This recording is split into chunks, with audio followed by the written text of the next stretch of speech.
Hello and welcome to another episode of the Monday Book Club. This week we're travelling through space and time to the mythical landscape of Terry Pratchett's Discworld.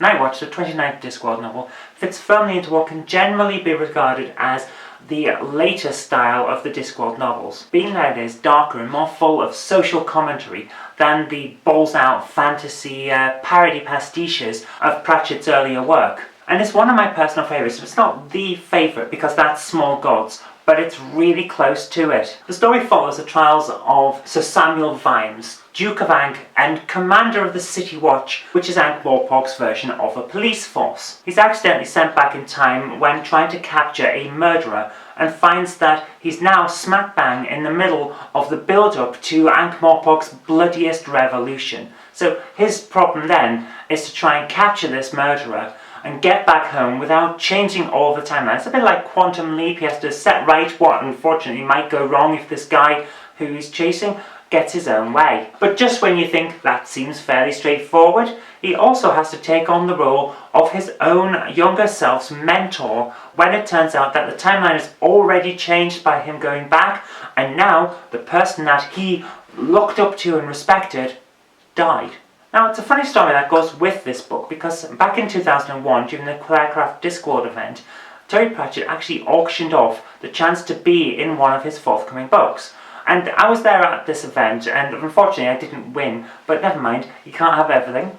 But the guy who did was a doctor, and Terry Pratchett was so thrilled to find this out. And I found out why when reading the book. It turns out that the role that he'd had in mind for this charity auction was to deliver Sam Vimes' child, which I thought was fantastic because here's the guy and he's perfect for the role and he wins the auction. So that's a nice little aside for you there.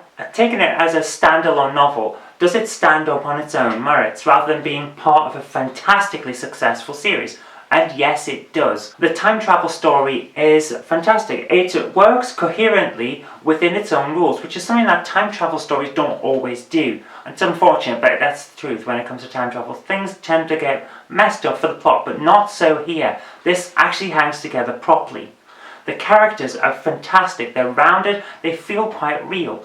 The people that you see and hear from in this story feel like real people. It feels like this could actually happen because it's based on a lot of different events, of course, and the people that are in it are character types, so you can think, oh, I know someone just like that because that person is a type, and there you go.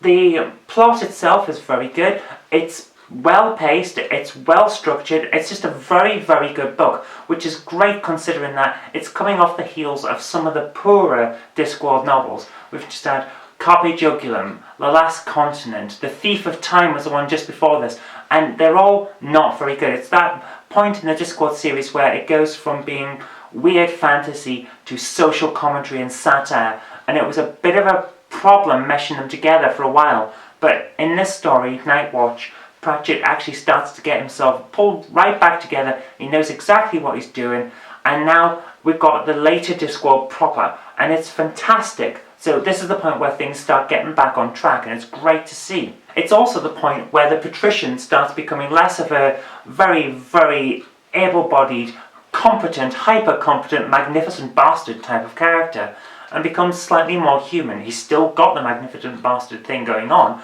but at the same time you find that now he's got a few little faults of his own. He actually feels like a real person rather than just a superhero in his own right type of thing. And that makes him a much better character. He was already a personal favourite of mine because of the way he was written, but now he feels more believable, which makes it even better. So overall, this is a fantastic book. It's well written, it's well structured, the pacing is great, and overall it just feels so very, very good. So I personally really enjoyed it. And if you did too, or even if you didn't, I'd love to hear your comments about it in the comments boxes below. But anyway, that's really all I've got time for today. So what am I going to say about this? It's great. I recommend it. I think if you read it, whether you've read Discworld or not, you're not going to be disappointed. So, overall, thumbs up. Anyway, thanks very much for watching. I hope you did like this, and if you did, remember to click the like button, share it with your friends so that they can see about a good book too, and do remember to subscribe for future videos because there will be more in the future. But until next time, I've been Zoe Kirk-Robinson, you've been watching the Monday Book Club on ZJKR, and I'll see you next time when we'll be looking at Stieg Larsson's The Girl with a Dragon Tattoo. So if you have any comments on that one as well, do remember to leave them in the comments box below as well, and we'll talk about them next time. But until then, thanks very much for watching, and I'll see you next time.